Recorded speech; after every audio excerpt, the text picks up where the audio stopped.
La langue humaine est composée de 8 muscles entrelacés. Toute la structure ressemble à la trompe d'un éléphant ou aux tentacules d'une pieuvre. Tout comme eux, la langue est très flexible et peut se déplacer dans toutes les directions. Les personnes qui vivent jusqu'à 110 ans et plus, aussi appelées supercentenaires, ont peut-être un secret. Les chercheurs ont découvert qu'ils possédaient plus de cellules immunitaires appelées les lymphocytes T auxiliaires que l'individu lambda. Ces cellules sont susceptibles de protéger les gens de certains problèmes de santé. Les scientifiques ont toujours pensé que le cerveau humain était un endroit stérile, exempt de germes ou de bactéries. Mais les dernières études ont montré que les experts avaient peut-être tort depuis le début. Il semble que des microbes inoffensifs vivent dans nos cerveaux, mais les chercheurs ont besoin d'un peu plus de temps pour en être sûrs. Les chercheurs pensent que si les gens commençaient soudainement à naître avec 6 doigts, le cerveau s'y adapterait facilement. Les personnes atteintes de polydactylie, à savoir des doigts ou des orteils supplémentaires, n'ont généralement aucun problème avec cette caractéristique. Leur cerveau sait comment contrôler ces doigts additionnels et comment utiliser chacun d'eux indépendamment. Ces personnes n'ont parfois besoin que d'une seule main afin d'effectuer une tâche pour laquelle d'autres auraient besoin de leurs 2 mains. Chez certaines personnes, la salive s'accumule dans une glande sous la langue. Elle peut ensuite être propulsée vers l'extérieur en un jet lorsqu'elles appuient sur cette glande. Si la bouche est ouverte à ce moment-là, le jet peut atteindre plusieurs mètres. Ce phénomène, surnommé glaviotement, peut se produire spontanément. Une personne pousse accidentellement sa langue contre la glande en mangeant, en bâillant, en parlant ou en se nettoyant les dents, et voilà. Jusqu'à 35% des gens peuvent glavioter, mais seulement 1% peuvent le faire sur commande. Environ 25% des gens ont une réaction intéressante à la lumière du soleil. Ils éternuent. Ce phénomène a son propre nom, le réflexe photosternutatoire. En grec, cela signifie tout simplement éternuement au soleil. Tout comme les salamandres font repousser leur queue, les humains pourraient être capables de régénérer leur cartilage. Cette matière semblable à du caoutchouc autour de tes articulations. Les scientifiques ont découvert que le cartilage était susceptible de se réparer lui-même, le plus efficacement à la cheville, mais pas si bien au genou et le moins efficacement à la hanche. Plus tu vieillis, moins tu as d'os. À ta naissance, les gens ont bien plus de 206 os. Chez les bébés, la plupart des os ont un aspect différent de celui des adultes, et ils en ont plus de 300. Où passent donc ces os supplémentaires ? Ils ne disparaissent certainement pas plus qu'ils ne se dissolvent. Ils fusionnent simplement ensemble à mesure qu'ils se développent. Jusqu'à cette fusion, certains os ne contiennent ni collagène ni calcium, ce que nous considérons comme la matière osseuse standard. Et non, ils commencent sous la forme d'un cartilage souple mais résistant. Plus tard, ce cartilage se transforme en os plus robuste et certaines parties s'assemblent. Le crâne, par exemple, est initialement composé de 44 éléments différents. Mais le crâne d'un adulte n'est composé que de 22 os. Certains ne se forment pas complètement avant le début ou le milieu de la vingtaine. Quand quelqu'un ment, son propre nez le trahit. Des psychologues de l'université de Grenade ont découvert que lorsqu'une personne racontait un mensonge, la température autour de son nez et dans les coins intérieurs de ses yeux augmentait. Ce phénomène a été appelé l'effet Pinocchio. Les Grecs anciens avaient des légendes au sujet de créatures cracheuses de feu appelées les chimères. Elles étaient un mélange redoutable de chèvres, de lions et de serpents. Dans la vraie vie, les chimères sont des personnes qui possèdent 2 jeux d'ADN différents.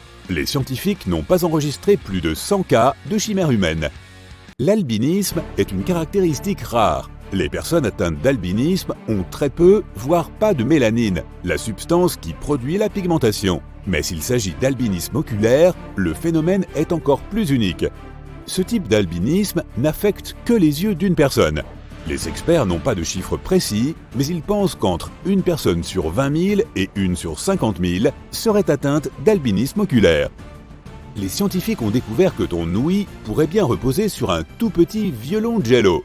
À l'intérieur de ton oreille, il y a comme une chaîne organique miniature composée de nerfs, de tissus, de fibres et d'os. Elle transforme les vibrations en sons, et il s'y trouve aussi une boule de substance ressemblant à de la gelée, composée à 97% d'eau. Les chercheurs pensent que grâce à cette gelée, ton oreille peut séparer les hautes fréquences des plus basses. Ton cerveau traite constamment des tonnes d'informations visuelles, environ 600 mégabits par minute. Tout commence lorsque la lumière traverse ta cornée, la couche extérieure transparente et protectrice de ton œil. Après plusieurs altérations, la lumière se transforme en signaux électriques. Ils voyagent jusqu'à ton cerveau, qui les interprète comme les images que tu vois. Il faut des millisecondes pour que ce processus incroyablement complexe se produise. Le cerveau humain est composé à 73% d'eau, tout comme ton cœur. C'est pourquoi si ton cerveau perd ne serait-ce que 2% de liquide, tu commences à te sentir épuisé. Cela détériore aussi ta mémoire, réduit ta capacité d'attention et tend à gâcher ton humeur. Environ 65% de la population mondiale a des empreintes digitales en forme de boucle. Chez 30% des gens, les empreintes digitales sont en forme de spirale. Et seulement 5% des gens ont des empreintes digitales en forme d'arche. Tous ces types sont divisés en groupes plus petits. Par exemple, il peut y avoir des arches simples ou en forme d'ogive, des verticilles accidentelles ou en œil de Pan, et ainsi de suite. Si tes cheveux poussent en décrivant une sorte de spirale, il est probable qu'elle aille dans le sens des aiguilles d'une montre. Certains scientifiques pensent qu'il y a un lien génétique entre le motif de la pousse des cheveux et la main directrice. Un peu plus de 8% des droitiers ont une implantation capillaire allant dans le sens inverse des aiguilles d'une montre, mais chez les gauchers, ce chiffre grimpe jusqu'à 45%. Il y a plus de 650 muscles squelettiques dans ton corps. Ils représentent environ 40% du poids de celui-ci.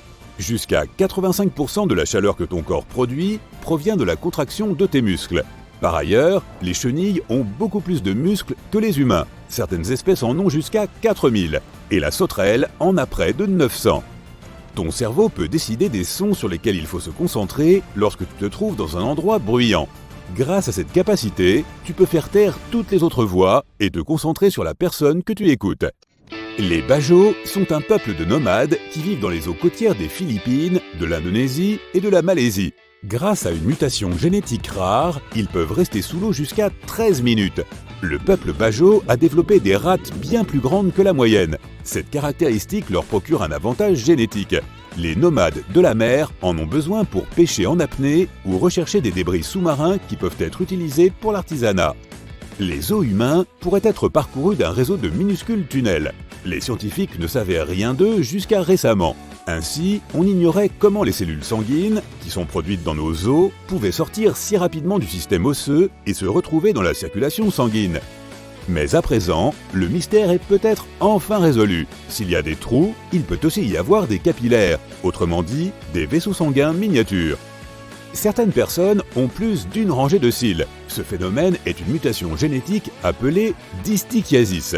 Une personne atteinte de cette condition dispose d'une seconde série de cils qui poussent derrière la première.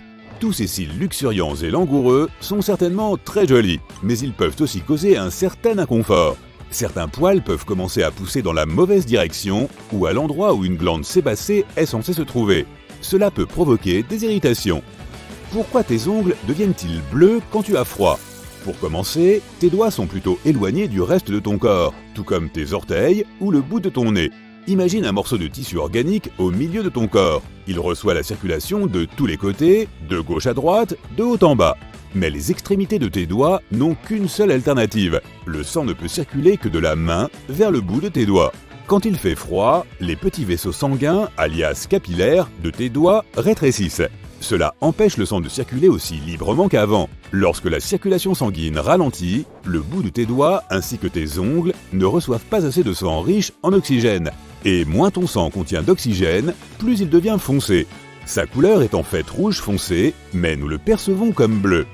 L'hippocampe est la partie de ton cerveau qui t'aide à te repérer dans l'espace. Tu en as deux, chacun de la taille d'une châtaigne. Les chauffeurs de taxi londoniens, par exemple, ont des hippocampes plus développés que la plupart des autres personnes. Les chercheurs sont sûrs que c'est grâce à leur entraînement mental quotidien. C'est pas de la tarte de se repérer dans les 60 000 rues de Londres.